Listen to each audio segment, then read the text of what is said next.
김민석 후보가 민주당의 확장 문제와 관련해서 오늘 또 발언한 내용이 있습니다. 창원 강연회에서 얘기를 했는데 이것도 좀 의미심장한 바가 있어서 또 영상 보여드리고 좀 설명드리겠습니다. 그 다음에는 확장을 해야죠. 좀 괜찮은 분들 민주당에 살 찌워야죠. 그렇게 연대도 하고 통합도 하고 확장도 하는 그런 길을 가야, 그래야 여러분 보세요. 우리가 민주당의 자부심을 가지고 있지만, 그리고 저 사람들 보고 맨날 독재 후예라고 얘기하고 내란당이라고 얘기하지만, 맨날 내란당이라고 얘기하면 뭐해요? 내란당한테 지지율 떨어지면 우리만 창피잖아요. 근데 민주당이 참 하기 어렵습니다. 지금까지 4.19 이후에 4번 집권했는데, 김대중, 노무현, 문재인, 이재명, 참 민주당 기구해요. IMF로 나라가 어려울 때 한번 집권했죠. 박근혜 탄핵되고 집권했죠. 윤석열 탄핵되고 집권했죠. 정상적이라면 그 정도 상황 되면 우리한테 7, 80% 줘야 되잖아요. 아니 근데 나라가 망하게 생겼는데 우리한테 나라는 살리라고 하고 표는 항상 아슬아슬하게 주는 거예요. 속이 타요, 안 타요? 이렇게 하면 안정적으로 갈 수 있습니까? 그리고 한 번 정권 잡고 그 다음에 또 저쪽 주고 국정선거가 이어지든가요? 끊어지고 도루묵되고 오히려 우리 지도자들이 피해받고 감옥받고 수사받고 조사받고 말이 안 되잖아요. 적어도 그러면 좀 몇 번은 이렇게 안정적으로 갈 수 있어야 되는데, 그러자면 불가피하게 소위 얘기하는 비교적 합리적이고 너무 나쁘지 않은 분들, 생각은 좀 달랐다고 하더라도 괜찮은 분들 이렇게 끌어안아야죠. 그걸 우리가 중도라고도 하고 중원이라고도 하잖아요. 충청도 같은 데서 또 영남에서 그런 분들을 어느 정도는 우리가 이렇게 가깝게 안 하고 이길 수 있어요? 쉽지 않잖아요. 개혁의 중심을 분명히 잡지만 그렇게 진보와 연대하고 개혁과 통합하고 중도와 확장하는 대통합도 하겠습니다. 그리고 당을 이렇게 바꾸고 싶어요. 4가지의 키워드가 있어요. 저는 수기, AI, 문화, 청년, 이 4가지 정당으로 바뀌어야 된다고 봅니다. 1인 1표 이것만으로 안 돼요. 수기해야 돼요. 이재명 대통령은 오래 토론했습니다. 우리도 그래야 돼요. 근데 토론하는데 옛날식으로 모여갖고는 잘 안 돼요. 어떻게 해야 되냐? 이제는 AI라는 도구를 써야 돼요. 그 AI를 활용하는 정당이 돼야 돼요. 또 하나, 문화적인 당이 돼야 돼요. 이제는요, 뭐 K-팝이니 한류니 이래서 한국에서 뭐 하려면 이게 좀 폼이 안 나면 안 먹어줍니다. 정치도 정당도 정치인도 좀 간지가 나야 돼요. 좀 우리가 이렇게 모여서도 너무 맨날식으로 재미없게 하지 말고 이런 거 할 때 뭐 조금 이렇게 근사한 음악도 좀 나오고 하다가 누가 나와서 좀 재미나기도 해주고 뭐 그러면 훨씬 낫지 않겠어요? 그리고 우리끼리만 모이는 게 아니라 젊은 친구들이 왔을 때도 야, 민주당 이것은 도깨비 소굴인 줄 알았더니 와보니까 근사하네. 이거 와서 하는 게 재미도 있네. 이런 당을 만들어야, 그래야 꼰대 소리 안 듣는 거 아닙니까? 계속 꼰대 소리 들으면 5년 지나면 우리는 희망이 없어요. 돈을 좀 써야 된다고 저는 생각해요. 그런데 돈을 써야죠. 여기에 일일이 한 분 한 분 지원하는 것도 좋겠지만 당이 그렇게 매력을 가져야 우리가 이길 수 있기 때문에 수기, AI, 문화, 그러면서 청년을 끌어들이는 그런 정당으로 가는 것이 저는 우리 당의 비전이라고 봅니다.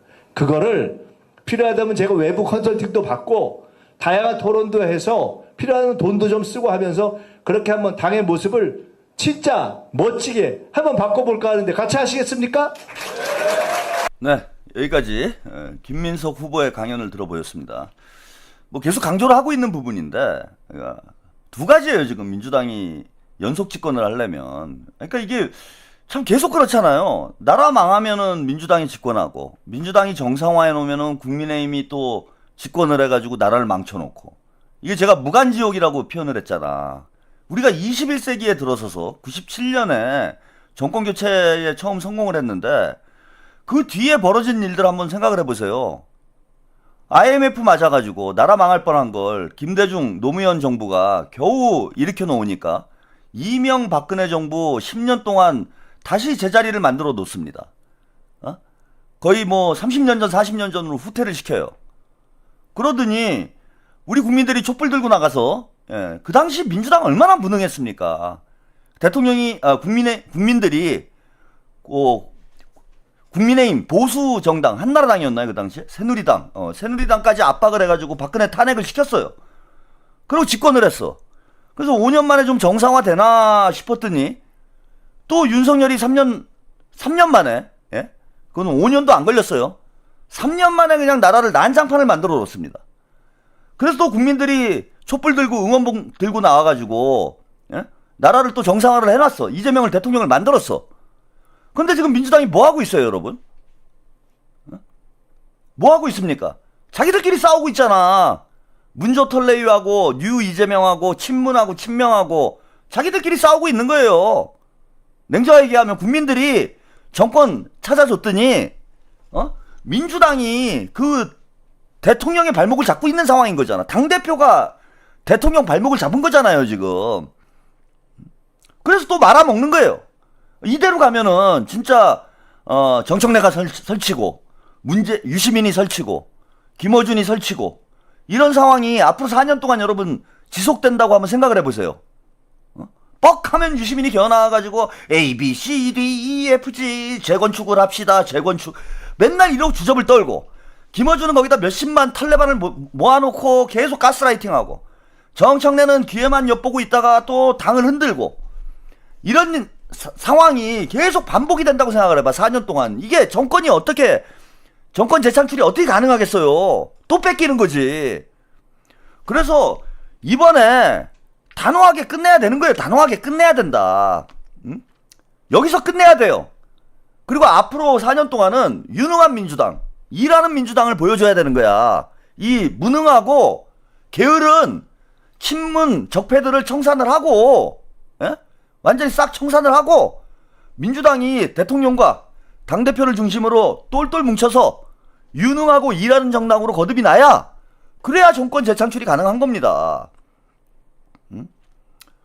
그래서 이 정권 재창출은 해야 진짜 그게 정권 재창출이 연속 집권이 저는 개혁이다 생각해요. 이재명 대통령님도 김민석 의원도 그 점을 계속 강조를 하고 있는데 아니 검찰개혁이고 언론개혁이고 개혁이 다 좋다 이거예요. 그런데 정권 뺏기면 도루묵이잖아. 아니 검찰개혁 백날하면 뭐해요?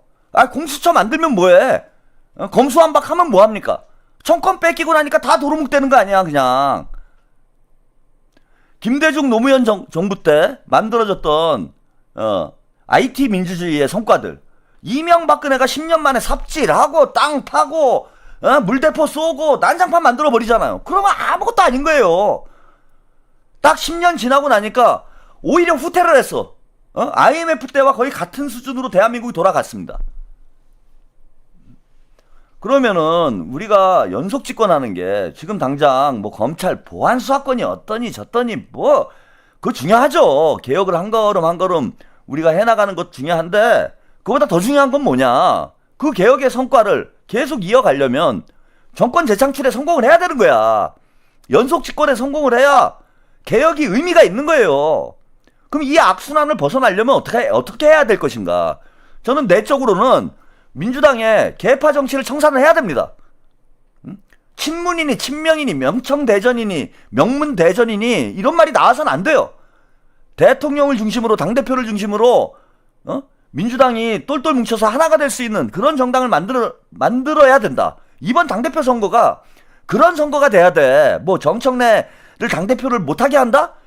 그게 중요한 게 아니에요. 아니 털레반들이 40% 50% 가까이 있어. 만약에 이번에 김민석 후보가 당대표가 됐는데 51대 49로 이겼어요. 그러면 정청래가 야 다음에는 내가 이길 수도 있겠네. 김민석이 총선에서 패배하면 다음 당대표는 내가 나오면 되잖아. 그런 생각 안 하겠어요? 이번에 선거 결과를 보니까 김민석이 51%, 정청래가 49%가 나왔어.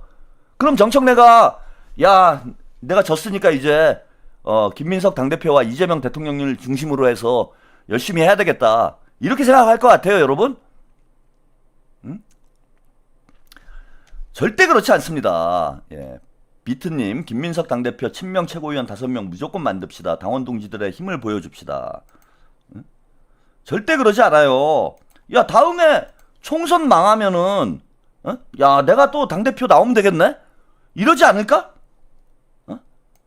총선 망하라고 구슬하지 않을까요? 아, 총선 망하고 당대표 나오면은 그때 정청래가 될 거 아니에요.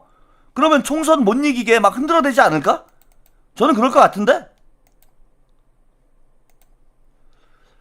지금, 이게 제가, 이거 김용민 목사, 제가 김용민 목사하고 이제 별로 그닥, 좋은 사이가 아니어가지고, 김용민 목사의 주장을 그닥 신뢰하진 않는데, 이게 좀 그럴싸한 얘기를 해가지고, 요거는 제가 좀 한번 인용을 하려고 그래요. 자, 김용민 목사가, 이거 뭐 본인 주장은 아니니까, 페이스북에 이런 글을 올렸어요. 언론사 기자들 사이에 도는 글이다. 헛웃음만 나온다. 그러니까 밭글이야. 이른바 이제 밭글을 우리, 저기, 김용민 목사가 어디서 받은 것 같아. 그런데, 정치 플랜 B, 정플 B니까 정치 플랜 B겠죠. 신당 구상. 그러니까 이번에 당대표 선거에 만약에 패배를 하게 되면은 플랜 B를 가동을 한다라는 거예요. 근데 원내 3당 교섭단체를 구성을 한다. 그래서 친청 12명, 조국혁신당 2명, 12명, 그 다음에 무소속 3명으로 원내 3당 교섭단체를 구성을 한다는 거야. 그리고 민주당 과반이 그럼 붕괴가 돼요. 12석이 친척이 12명이나 되는지는 제가 잘 모르겠는데 12명 안 될 것 같은데 이것도 약간 저기 뇌피셜이 아닌가 싶긴 한데 아, 정청래 플랜 B예요? 정치 플랜이 아니고 정청래 플랜 B. 12명 제가 볼 때는 안 될 것 같은데 어디서 12명이 나왔지?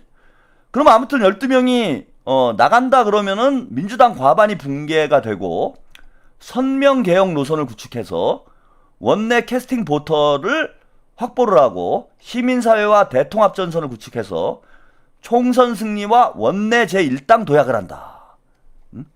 이게 뭐 정청래 플랜 B라는 겁니다. 누구에게나 계획은 있어요. 누구에게나 꿈은 있습니다. 처맞기 전까지는.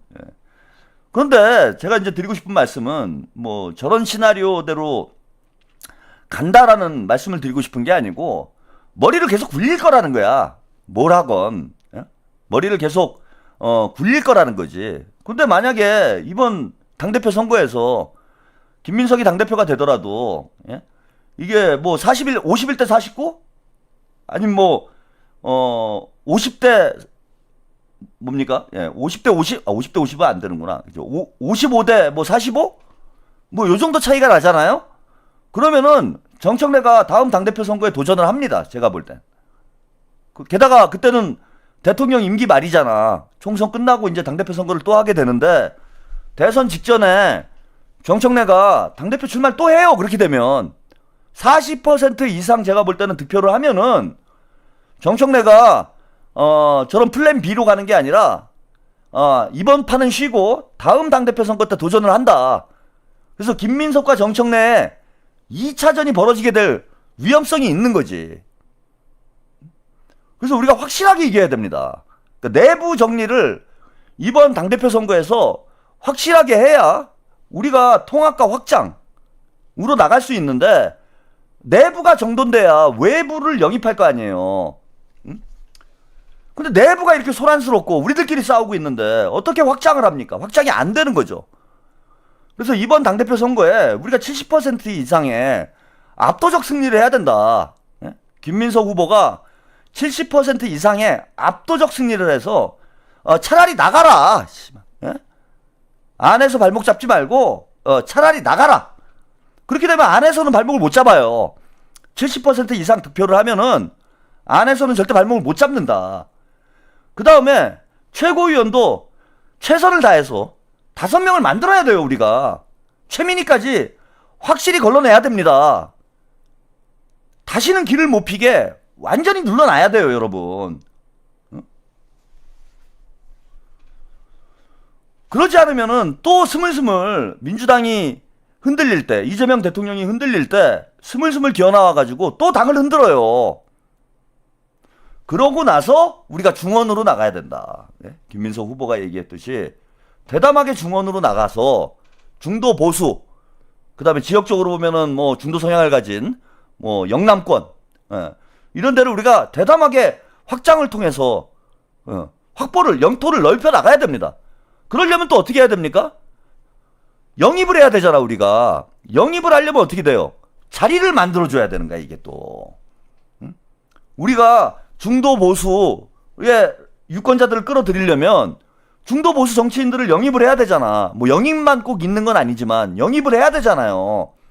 그러려면 자리가 있어야 되잖아.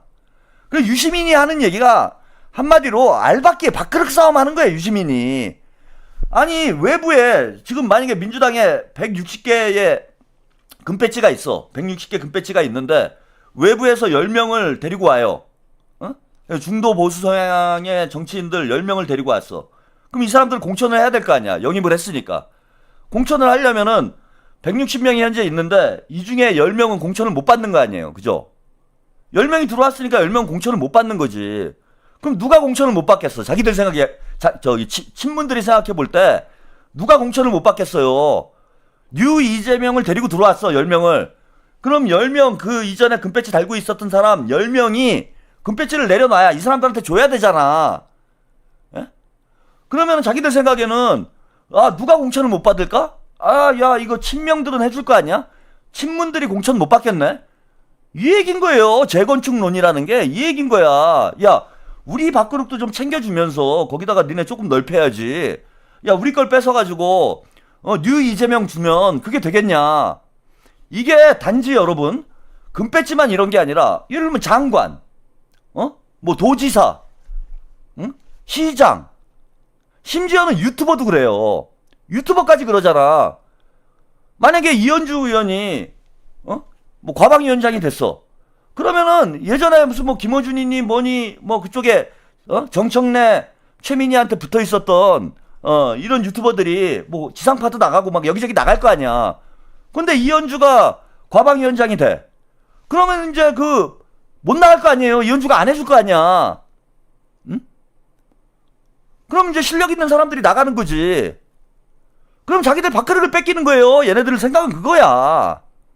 그 유시민뿐만 아니라 지금 친문 진영들이 생각하는 건 뭐냐면 왜 뉴 이재명을 공격을 할까? 중도 보수로 민주당이 확장을 하려고 하는데 확장이 되는 만큼, 그러니까 오른쪽이 넓어지는 만큼 왼쪽은 줄어드는 거예요. 어쩔 수 없는 거야. 이거는 파이의 크기는 한계가 있으니까.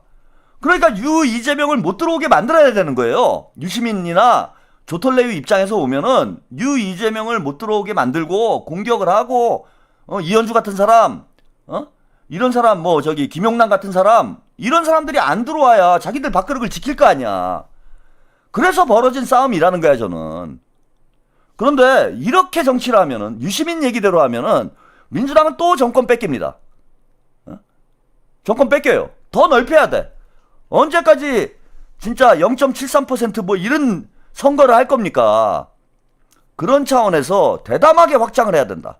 그러니까 김민석 후보가 대담한 확장이라는 얘기를 했다라는 건 뭐냐면은 지금 민주당의 철밥그릇들 다 내려놔야 된다는 얘기예요. 대담하게 확장한 만큼, 대담하게라는 건 뭐 10명 들어오고 이 정도가 아니라는 거잖아. 영남권, 충청권, 중도 보수를 더 많이 데리고 들어오겠다라는 거잖아요. 이게 막 뭐 30명, 50명 막 이렇게 데리고 들어오겠다라는 거잖아. 그럼 이쪽에 지금 밥그릇은 다 무너지는 거지. 저는 그렇게 해야 된다고 봐요. 아, 그동안 누릴 만큼 누렸고, 즐긴 만큼 즐겼잖아, 이제. 됐잖아. 20년 해먹었으면 됐잖아요. 언제까지 해먹으려고 그래, 친문 386이. 새로운 사람들한테 기회를 줘야지. 그 대표적인 인물이 우리 김상욱 울산시장이죠. 예, 김민석 후보가 김상욱 울산시장과 만났는데, 예, 이 영상 또 잠깐 보고 가겠습니다. 와, 참, 진짜. 야, 여기 와서 이렇게 보니까 이거 얼마나 좋은 거야, 이거 진짜. 야. 총림 덕분입니다. 아, 지금부터 총림 덕분입니다. 제가 민주당 처음 올 때 사실 이제는 말할 수 있다. 총리님께서 그때 길 다 열어주시고 길잡이 다 해주셨어요. 그때 극비리에 보수 출신 인사, 길잡이. 대통령님께서 저한테 그걸 하라고 하시더라고. 야, 근데 저는 우리 김상욱 시장 될 줄은 몰랐어요. 대단한 분이에요. 그때 총리님께서 도와주신 덕분입니다. 고맙습니다. 아니요. 근데 제가 총리를 그만뒀지만은 의외로 또 당대표가 돼도 상당히 거둘 수 있는 게 있을지 몰라요. 기대하고 있습니다. 총리님께서 미양으로 정말 많이 도와주십니다. 너무나 감사하고 저한테는 은인이시고. 아유, 아닙니다.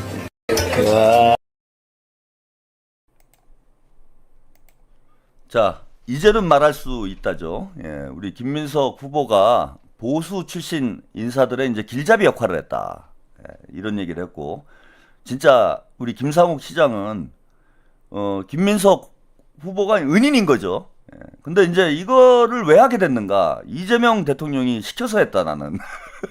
어? 이재명 대통령이 시켜가지고 김상욱을 극비리에 영입을 하고, 이재명 대통령이 시켜서 김민석이 김용남을 극비리에 영입을 하고, 그리고 이재명 대통령이 시켜서 김민석이 허은하를 극비리에 영입을 하고, 이게 다 대통령의 뜻이었던 거야. 이미 대통령이 되기 전부터, 선거를 할 때부터 이재명 대통령님은 중도 보수 확장을 염두에 두고, 자, 김민석 의원이 앞장서가지고 민주당의 영역을 확장하는, 영토를 확장하는 이런 일들을 해왔고, 또 집권에서도 마찬가지잖아요. 그죠? 보수 출신 인사들을 적극적으로 영입을 해서 민주당의 외연을 끝까지 확장을 했고, 그 결과 우리가 김상욱이라는 인물을 울산시장으로 만들었고, 신용환이라는 인물을 울산시장으로 만들었습니다. 울산시장에 김상욱이 아니었고, 거기 친문 후보가 울산시장 후보였으면 과연 이길 수 있었을까요? 후보 단일화나 될 수 있었을까?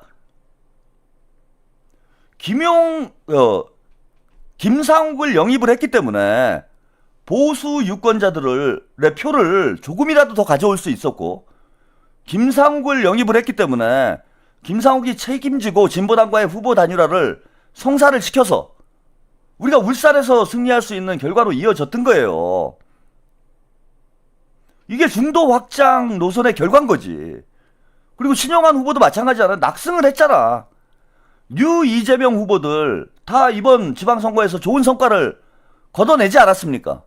앞으로 대담하게 우리가 보수라고 해서 사각경 끼지 말고 일을 잘하면 됩니다. 국민을 위해서 일을 잘하는 사람이라면 그 사람이 빨간색이건 파란색이건 적극적이고 대담하게 저는 우리가 영입을 해야 된다.